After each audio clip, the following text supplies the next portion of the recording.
Welcome to Maruti jewellery ఇలా clean అవుతుంది friends. Clarity కోసం ఈ వీడియో చూపిస్తున్నాను.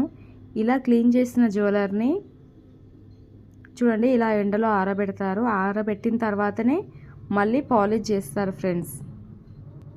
ఈ జ్యువెలరీ మొత్తము కాపర్తో తయారవుతుంది. రాగితో తయారైన జ్యువెలరీకి మేము మైక్రో పాలిష్ అయితే చేయిస్తాము. చాలా వరకు జ్యువెలరీ నేను సొంతంగా డిజైన్ చేయించుకొని అయితే సేల్ చేస్తున్నాను ఫ్రెండ్స్. కలర్ వేయకముందు ఇలా ఉంటాయి చూడండి. ప్లీజ్ ఫ్రెండ్స్, లైక్ చేయండి, షేర్ చేయండి, కామెంట్ చేయండి, సబ్స్క్రైబ్ చేయండి. మీ ఫ్రెండ్స్ అండ్ ఫ్యామిలీ మెంబర్స్కి లింక్ షేర్ చేసి సపోర్ట్ చేయండి ఫ్రెండ్స్. క్లీనింగ్ విధానం అయితే ఇలా ఉంటుంది ఫ్రెండ్స్. ఇది మొత్తం రాగి జ్యువెలరీ. ఇవన్నీ కమ్మలు ఫ్రెండ్స్. పాలిష్ అయిన తర్వాత అయితే ఇలా ఉంటాయి. బాగున్నాయి కదా, అచ్చం బంగారం లాంటి డిజైన్, గోల్డ్ మోడలు, శంకరాభరణం బుట్టాలు ఫ్రెండ్స్. చాలా చాలా బాగున్నాయి కదా. చిన్న సైజు ఉన్నాయి, పెద్ద సైజు ఉన్నాయి.